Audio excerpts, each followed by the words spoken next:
சூட்சமம் கொல்ல பிறந்தானே.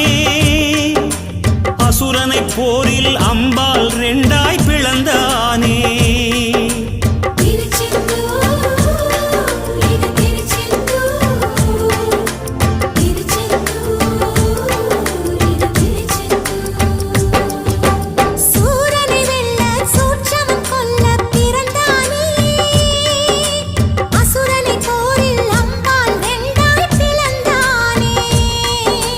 தேவதச்சர்கள் செய்த தலத்தில் தெய்வ ஆணையுடன் எழுந்தானே.